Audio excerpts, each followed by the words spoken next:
ده كان عيان عنده حادثه، دخل موتوسيكل فلوري، فكل راسه يعني كان كل ده اتعور والجلد كله اتشال، وكانت قصه. كان حط رقعه، فالرقعه ما بيبقاش فيها شعر، احنا الرقعه يعني بناخد حته من الجلد حته تاني.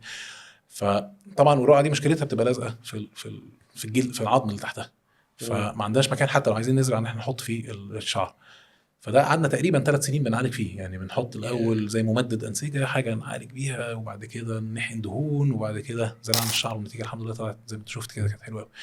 فعلاج او زراعه الشعر في الجروح عايز صبر طويل، يعني العمليات دي بتبقى عايزه صبر، لكن هي فعلا اكتر عمليه بالنسبه لي انا في زراعه الشعر تديني انبساط. ناس كتير قوي عندها جروح في الوش مع اه. الدقن، نيجي نزق هو طول الوقت مكسوف وحاطط حاجه ومغطيها. هنا بيجي دور بقى علاج جروح، بنعالج كل حاجه الاول، بعد كده نبتدي نفكر في الزراعه في الاخر.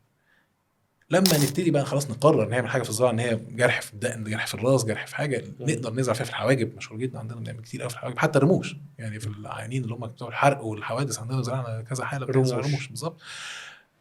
لازم نجهز الجلد الاول. عارف انت عندك تربه، تشبيه معلش هو يعني اوكي.